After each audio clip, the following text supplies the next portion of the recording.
Hi and welcome to my channel, and in this video I'm going to talk about an interesting puzzle idea that I have that I hope some company is going to mass produce.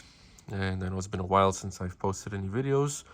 I've had a rather busy schedule and haven't had too much time, plus I haven't had too many new puzzles, as mainly I get stickerless puzzles and there haven't been that many new releases of stickerless puzzles, especially at least those that I'm interested in. So from the puzzles you see here, two new ones that you may recognize are these two circle cubes by Shengshou, or as I used to know the company, Shengshou. I don't know which name they really go by now.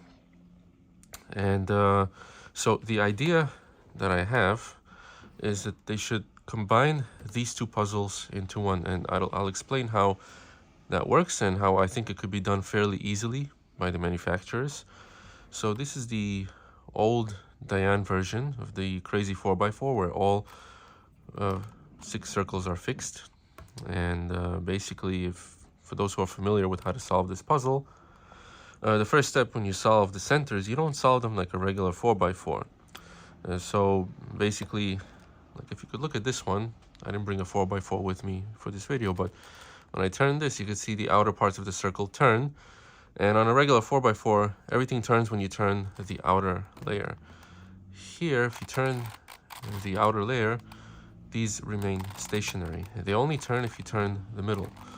And what that means is that these are like an internal 2x2. In other words, this corner, this piece here, and this one are all connected on the inside, and basically functions like a regular 2x2. And the first step is basically you turn the puzzle along the middle axis, and you reduce it and solve it exactly as you would a 2x2, and then you focus on the outer parts.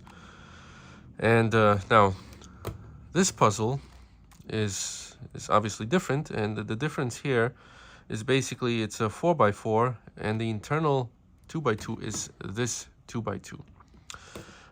Now this 2x2 here, it's not a pure circle cube. In other words, 3 faces are bandaged, and 3 circles move and 3 don't. So like you see, if I turn this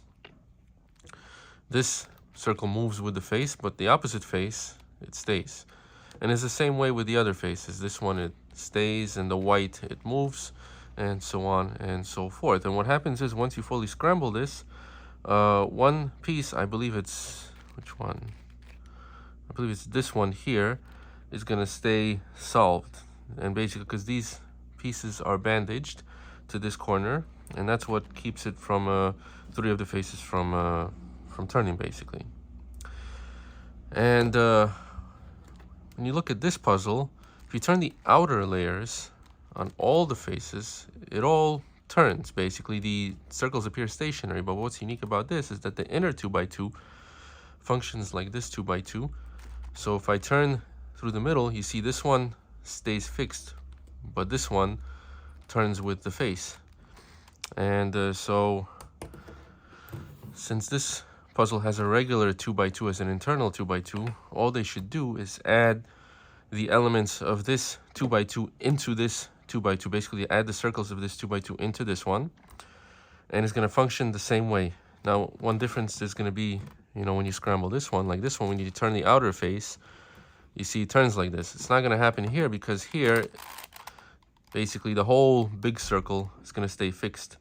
But when you turn the middle layer, what's going to happen is this inner circle, which would be here, would stay fixed, and the opposite one would move with the face. And this would make for a very interesting solve. And basically, you'd be able to solve it, I believe, in one of 2 ways. One way would be you basically solve this exactly as you would this puzzle, while ignoring the inner circles, and in the end, solve them as you would with this 2x2 by turning only, the middle axes.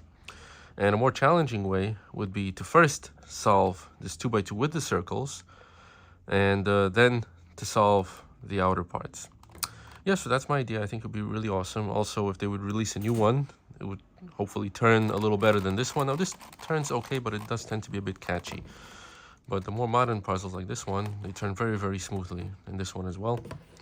And yeah, so that's the idea, basically, I thought I'd talk about. And hopefully some of the puzzle manufacturers are listening, and one of them will produce this puzzle, which I think will be great. So that'll be all for now. Thank you for watching, and until next time.